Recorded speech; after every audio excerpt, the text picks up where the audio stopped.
Hey everybody, welcome to Vegas Joe Politics Week in Review for February 9th, 2025. Let's jump right in to the Trump tariffs. So Trump proposed his tariffs last week and went into effect last Saturday, and they lasted about 24 hours before the man known for the art of the deal negotiated with both Canada and Mexico and got exactly what they said they were going to do months ago.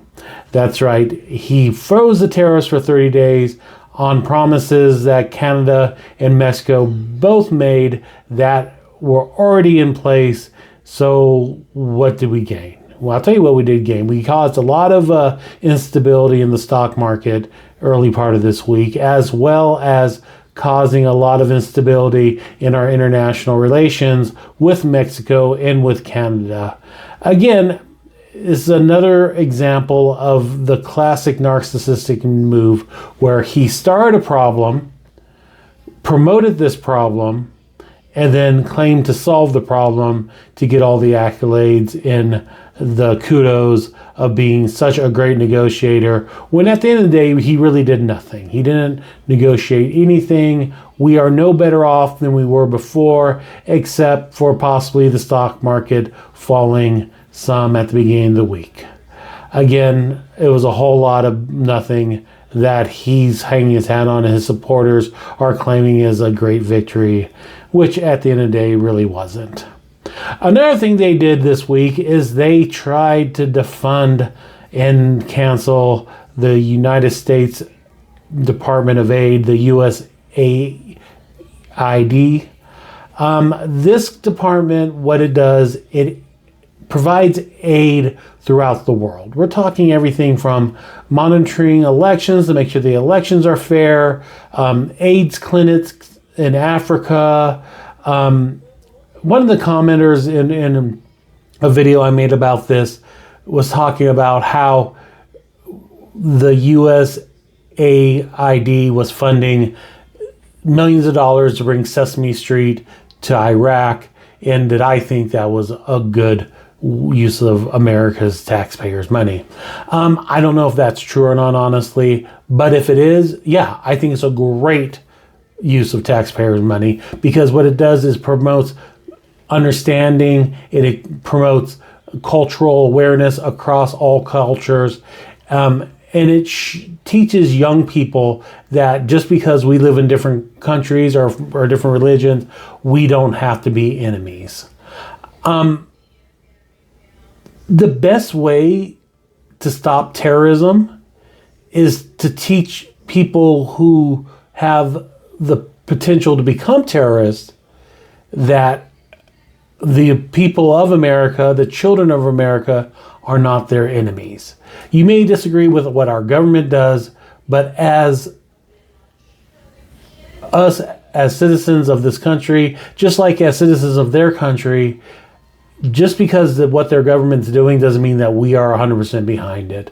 So yeah, Sesame Street in Iraq, it's a great idea, and I hope it is being funded by this agency. The problem with defunding all these programs in other countries, as much as you want to claim America first and this money should be spent here, plenty of money is spent here. No one is lacking here because we're spending money over there. We're lacking here because our politicians refuse to implement programs that will benefit the average citizen, where they much rather would be benefiting big corporations and their corporate donors. By ending these programs, like the AIDS clinic in Africa, like funding watches on election integrity throughout the world, we have the issue of creating a vacuum by not doing it. And you know who's filling that vacuum? People like China, places like Russia, places that we are being told constantly that we have to fight against, and we have to make sure that our morals and our ideals and our values are placed upon theirs. Well, the USAID funding does that. It puts our values, our morals worldwide, showing the rest of the world that we are definitely in it for the good of humanity. By pulling that funding and stopping that funding, we go and show the world that we don't care.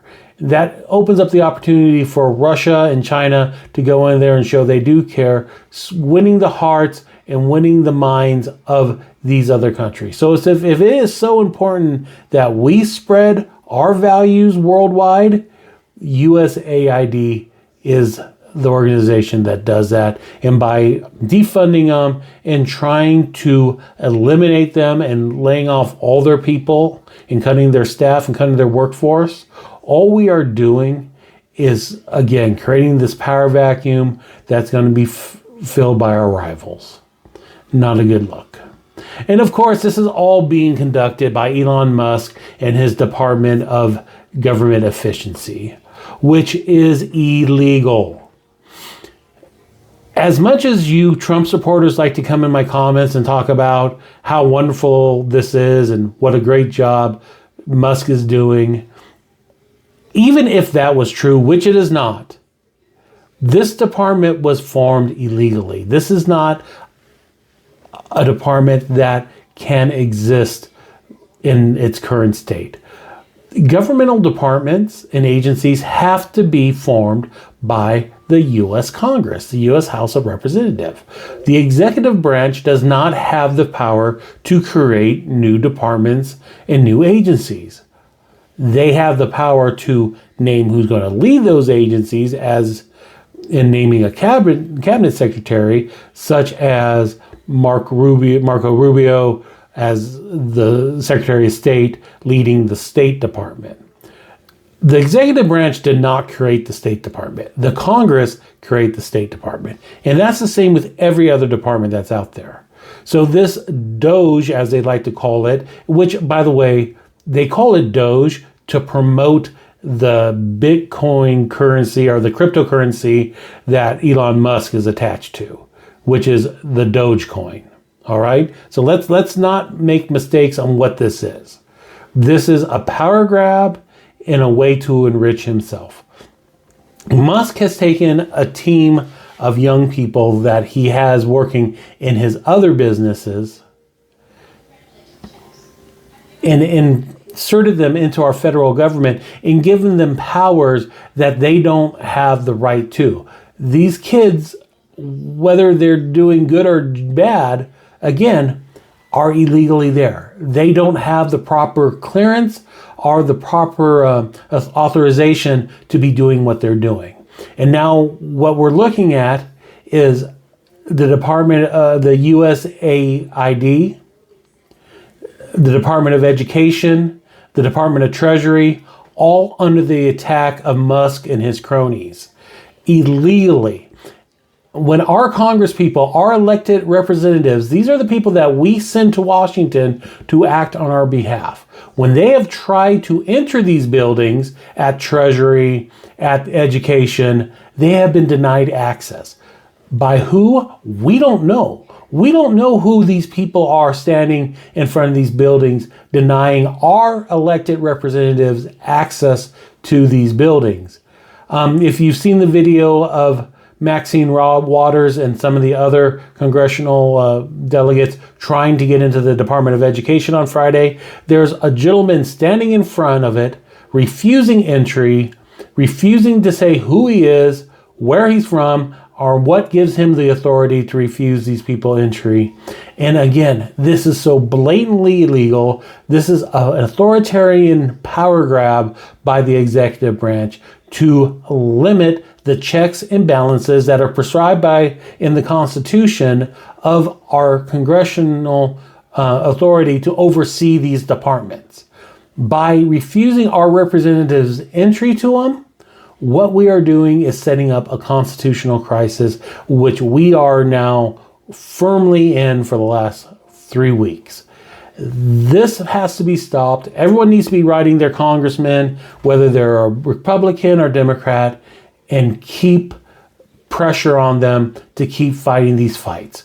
It is finally to the point where the Democrats are realizing that something has to be done, and they are doing something. Let them know that we appreciate what they're doing and to keep fighting these fights, because if not, we are going to lose what we know as the United States of America to some fascist, authoritarian dictator and the oligarchs that he has surrounded himself with. This is the same way that happened in Germany during the 1930s. This is what we've seen in Russia. This is what we've seen in Turkey. This is not what democracy is. And don't come at me that the United States isn't a democracy, that we are a republic. We are a representative republic, which is a form of democracy. We elect our officials to do our business in Washington. We cannot have some billionaire that has been placed in there illegally interfering with the will of the people. I don't care if they are finding billions and trillions of dollars of waste. This must be done properly through the proper channels, through Congress, not by some heavy-handed executive order signed by Trump, making this illegitimate agency and giving so much power to the richest man in the world. Now, as bleak as everything seems, we have had some victories this week. Several of the executive orders that Trump has been signed has been fought in court and have been put on pause. Some of them being the buyout of federal employees, that has been placed on pause. They've limited access to the Treasury Department's data to DOGE, limiting it to only a couple people with only read-only access. Now, if that's actually happening, we don't know because there is no oversight, but at least the federal courts did that. It is also, we've also seen the pause on the tariffs, which again, like I talked about, was a whole lot of nothing to begin with, but that hasn't happened. Also, the courts have put a freeze on the federal freezing of the grants in funding that Trump tried to put in place with that disastrous memo last week. So, are these huge victories? Why that we have succeeded in? No, but there's victories nonetheless. That shows that the fight is happening and that we can make a difference. So again, keep attending the protests. Keep making your voice heard. Make videos on social media. Make posts on social media. If you're not comfortable with that, repost other people's posts that are articulating how you feel. We have to fight now more than ever. And I know it feels overwhelming, and I know you feel like we're at a point in this country that there's no coming back, and we might be. But the only way that we have a chance is if we continue to fight and make our voices known. So continue to do so, because this is the only way we're going to survive these next 4 years and possibly longer. All that being said, I have a question for the people on the right that are so adamantly defending Elon Musk. Why? You people are claiming to be America first. That's your core. Your red hats say, let's make America great. How are you full-throated, full chest supporting a South African billionaire who immigrated to this country on questionable pretexts, who has never really created anything?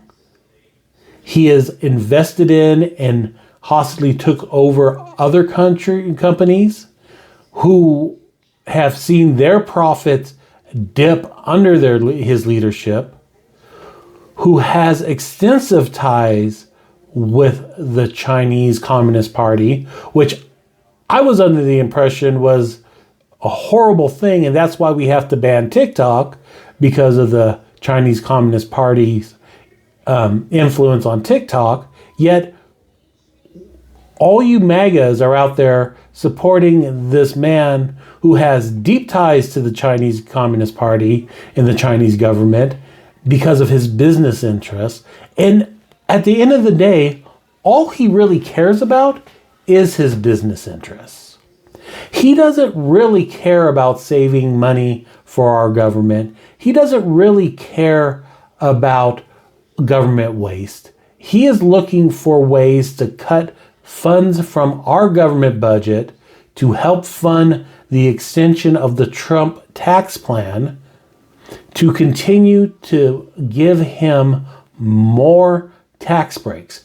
Now, one of my comments over the last week, someone came in and said, well, Musk has paid more taxes than anyone ever in the United States. And that may be true, but that was 10% of his wealth. He can afford it. He deserves it. And the American economy relies on people like Musk paying their fair share. 10% of his wealth still means he is the wealthiest man in the entire world. It's like us taking a $10 bill out of $100. Is it missing? Yes. But does it hurt us overall? Not as much as you'd hope. And again, why? Tell me why America first is your mantra, yet you're supporting this man who has nothing to do with putting America first. He only puts Elon first. Let's move on to Gaza. So over the week, Trump announced during a joint press conference with Benjamin Netanyahu that he wanted to have the United States take control of the Gaza Strip. He wants to turn it into a resort community because all that beautiful seafront land, as much a lot like Kushner talked about a few years ago when he spoke of Gaza. He wants to push the Palestinians off the land, and when asked if they would be able to return, his response was, why would they want to return? It's been so horrible for them. The answer to that question, because that's their home. The same reason that we would want to return after something happened to our home, because that's our home. That's where our roots are. Secondly, this is the man who ran about making sure that the United States came first and we weren't involved in any foreign wars, yet he's talking about pushing an entire entire race of people off their lands. And I know that's very American. That's what we do as Americans. If you have to wonder what I'm talking about, just look at how we treated the Native Americans. But at the end of the day, this again goes against what he says. Who's going to pay for it? You're going to say the Israelis? Well, who funds the Israelis? Again, that's us. This is a horrible, horrible extension of genocide. And for all the people who are out there clutching their pearls about Joe Biden and Kamala Harris and their support of the Israeli people, and that they could never vote for anyone like Harris or Biden because of their stance on Palestine, this is where this has got you. Where is Jill Stein? Where is Cornel West? Where are those third-party candidates that you guys were promoting because of the Palestinian issue? Do you think a President Harris or even a President Biden would have gone out there with Benjamin Netanyahu and say that the United States needs to take control of Gaza? Absolutely not. Both of them have always pushed for a two-state solution to the issues in Palestine. Trump was always against that. We warned you that Palestine would be worse off if we had a Trump presidency. Yet you guys doubled down to make sure that Trump was elected. Now, I'm not saying that it's 100% you third-party voters, or you never Kamala voters, or you the pro-Palestine movement is responsible for Trump getting elected. But man, it sure played a part, and this is the fruits we are sowing from the trees you have planted. So, as dismal as it's been seeming out there, we are starting to see more and more people taking to the streets weekly, sometimes several times a week, to protest the stuff this administration is doing. We've seen it here in Las Vegas. There was a huge protest over the last weekend in LA. We've seen it in DC. We've seen it in DC with our representatives protesting out in front of USAID and the Department of Education. People are starting to wake up. Our politicians who are not part of this MAGA movement are starting to wake up. Yes, we were in shock. There was a certain amount of politicians that were going to wait it out and see what was going to happen. But finally, people are starting to understand where we are at, and they are making their voices heard. This is an amazing thing that needs to keep going and needs to grow. If we've seen what's happened in Germany and other parts of the world, the only way that we are going to defeat this authoritarian takeover is by the people making their voices heard, as loud as they can, any way they can. If you can't get out on the streets because it's not safe for you, or it's not something that you're comfortable doing, find other ways. Write letters to your senators, write letters to your congressmen, write letters to the White House, write letters to your governor. Doesn't matter what party they represent, you are their constituent and you have a voice, and you need to make your voice heard loud and clear. On another note, I've also been seeing a lot of videos out there asking this question: why isn't Kamala saving us? And what they mean, why isn't she speaking out? Why isn't she out there raising concern and ringing the bell of alarm of what's been going on?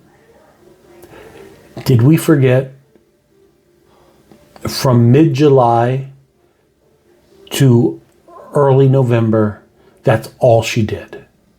She ran the shortest presidential campaign of any major candidate and came very close to becoming the first woman president we've ever had. Her time to lead us, her time to save us, was given up November 5th.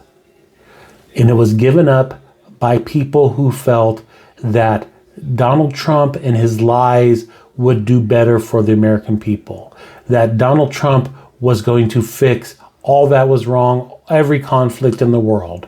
Guess what? Gaza was settled before he took office, and Ukraine is still going on. Donald Trump was elected because of people saying he was going to bring down gas, he was going to bring down egg prices. Yet, if you look at the stores, egg prices are still continuing to climb, gas prices are still continuing to climb, and he has done nothing to save us from that at this point. Everybody was warned, and everyone was given a chance to get behind the Harris administration, to put her in office, and hopefully have a better America. But we chose to ignore the facts, to buy into a pipe dream, and support this authoritarian criminal, this 34-time felon, and his oligarchs like Elon Musk, and put them in charge. And now we are reaping the seeds we have sown. Kamala did what Kamala had to do. I wouldn't count her out. I'm guarantee we will see her fighting for us again very shortly. But why hasn't Kamala saved us? We told her we didn't want her to save us November 5th. All right, well, that's our week in review. I appreciate you joining me here on the Vegas Joe Politics channel. Remember, go follow the Creators for Nevada over on Instagram. It's a group of like-minded creators like myself who talk about issues that not only affect the state of Nevada, but affect the entire country. I appreciate you. Follow me on all my different social media for daily takes on different events that are happening in politics right now. And today has been the Week in Review.